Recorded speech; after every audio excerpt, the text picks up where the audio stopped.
Greetings, हरे कृष्णा। तो आज topic है जानते हैं उनकी मन की बात, current feelings. Let's connect to it. हमारे सामने है 3 ऑब्जेक्ट्स 1, 2 एंड 3। ठीक है, शुरुआत सबसे पहले करते हैं टैरो से and do subscribe to the channel. ठीक है, तो हम देखते हैं हमें कौन से कार्ड्स मिलते हैं, चाहे वो मेजर अरकाना हो या फिर माइनर अरकाना। हम कर रहे हैं 12 राशियों के लिए रीडिंग। ठीक है, all the zodiac science, so keep that in your mind. पहला कार्ड मिला है ये 8 ऑफ वॉन्ड्स, एरीज लियो सैज। ठीक है, मैं यहाँ पे एक कार्ड रखता हूँ। लेट्स कनेक्ट टू इट और देखते हैं कौन सा कार्ड मिला है। यस, 4 ऑफ वॉन्ड्स, चलो काफ़ी सही card. S of cups, cancer, Scorpio, Pisces. ठीक है, फिर आ गया है एस ऑफ वॉन्ड्स। चलो वॉन्ड्स तो बहुत गजब ढा रहा है यहाँ पे। एंड एक और कार्ड निकालते हैं जो कि है 3 ऑफ वॉन्ड्स। चलो 5 कार्ड मिल चुके हैं हमें। Let's connect to it. ठीक है, फर्स्ट मैं कार्ड्स को यहाँ पे रख देता हूँ so that we have good space. Okay, तो अगर बात करते हैं यहाँ पे तो हम कह सकते हैं कि शुरुआत तो हुई है यहाँ पे 8 ऑफ वॉन्ड्स से, जहाँ पे आई थिंक ये पर्सन कोशिश करता हुआ दिख रहा है, कैसे भी करके आप तक पहुँचने की होड़ मची हुई है। ठीक है, मतलब भी आपको बताने कि भी ये क्या सोच रहे हैं, इनके दिल और दिमाग में क्या चल रहा है, ये किस तरह से आपको कुछ बता सकते हैं एंड आपका जो इंटरेस्ट है वो जान सकते हैं, आपका जो मत है, आपका जो ओपिनियन है वो कैसे वो परिवर्तित कर सकते हैं। मतलब मान लो अगर आप जा रहे हैं वेस्ट, इनको जाना है ईस्ट, तो आपको मना है कि भाई चलो हम ईस्ट ही जाते हैं। ठीक है, वेस्ट कभी और जाएंगे। तो कहीं ना कहीं ये मुलाकात हमें यहाँ पे दिख रही है। साथ में है 4 ऑफ वॉन्ड्स, तो हम कह सकते हैं कि हाँ, यहाँ पे कोशिशें तो बहुत जारी हैं, जहाँ पे ये पर्सन चाहता है कि आप इनको समझे। और कमिटमेंट की अगर हम बात करते हैं, जो देखो कुछ लोग ऐसे डेफिनेटली होंगे जो कमिटमेंट ये वर्ड काफ़ी पहले ही दे चुके हैं, एंड कुछ लोग ऐसे हैं जो एक्चुअली इस रिश्ते को बहुत ही सीरियस अंदाज से देखते हैं। बट कुछ लोग ऐसे भी होते हैं जो कहते हैं कि भाई हाँ, यहाँ तक तो जाना है, बट एग्जैक्टली अगर आप यही सवाल अभी पूछ रहे हो तो मेरा जवाब क्या होगा मुझे नहीं पता। बिकॉज ये पर्सन सिर्फ हम कहते हैं ना कि आपको खुश करने के लिए सिर्फ हाँ ये नहीं कहना चाहते, वो सीरियस नोट पे सोचते हैं, प्रैक्टिकल अंदाज से दुनिया को देखते हैं। और इसलिए अगर आप इनको डायरेक्टली ये सवाल पूछते हो तो इनका जो जवाब होगा वो थोड़ा सा कुछ मिक्स होगा। ठीक है, नेक्स्ट है यहाँ पे एस कप्स। तो हाँ देखो, यहाँ पे बात आती है इमोशंस की, तो ये इमोशंस को काफ़ी हद तक भांप लेते हैं, आपको समझते हैं, ये काफ़ी सही बात है। साथ में दूसरा एस आ गया जो कि है एस ऑफ वॉन्ड्स। देखो, तो आप इनको क्यों पसंद करते हैं, आपको ये कितने पसंद है, आप इनके लिए इतना सब क्यों करते हैं, सब इनको पता है। इसलिए अगर आप चाहते हो कि भी ये भी अपने आप में कोई चेंजेस करे तो उसके लिए भी एक पर्सन हमें रेडी दिखता है, that is a good sign.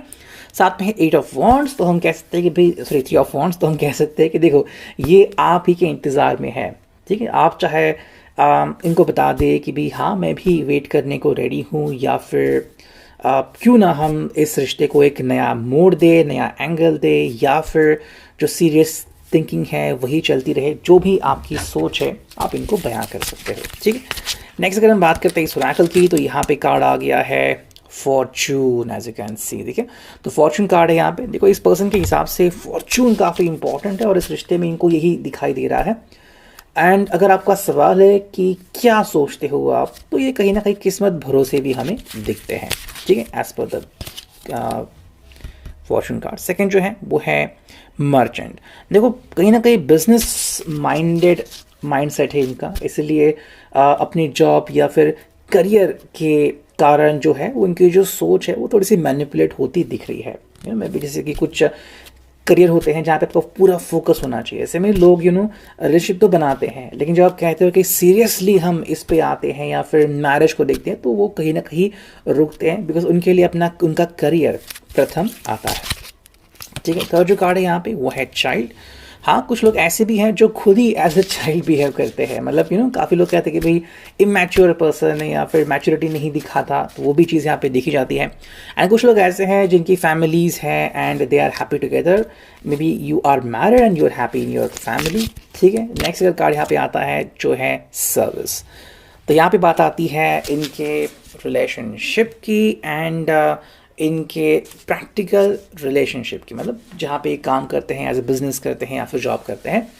We could say that कि ये पर्सन काफ़ी कनेक्टेड है एंड लोगों के दिल को अच्छी तरीके से जान सकता है, जो कि काफ़ी अच्छी बात है। एंड इसीलिए आपको ये पर्सन इतना अच्छा लगता है। सो पता है कि किस पर्सन को किस तरह से मनाना है, उनका हाव भाव कैसे होता है, उनसे बातचीत कैसे करनी होती है। ठीक है, वो बात हम यहाँ पे देख सकते हैं।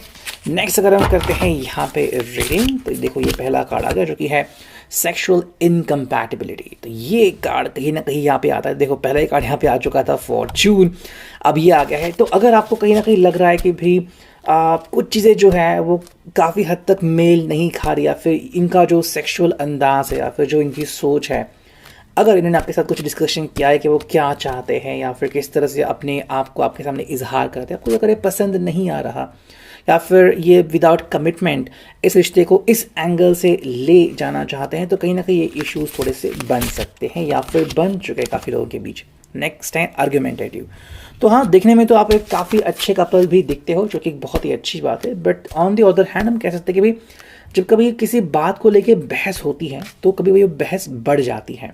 ठीक है, हालांकि हर एक के साथ नहीं होता, लेकिन जिनके साथ भी होता है वो इस बात से रेजोनेट करेंगे कि भाई हाँ, हमारे बीच तू मैं चलती रहती है, कई बार संघर्ष बहुत होता है, आवाज़ बहुत चढ़ती है ना। नेक्स्ट है too much on the plate. अगर हम बात करते हैं इनके करंट सिचुएशन की, तो बहुत कुछ है इनके करंट सिचुएशन में, चाहे वो जॉब हो, बिजनेस हो, उनकी हेल्थ हो, फैमिली हो वगैरह, वो सब चीज़ें। तो इनसे सब कुछ निकालना काफ़ी मुश्किल है किसी किसी के लिए। फाइनल कार्ड है नार्सिसिस्ट।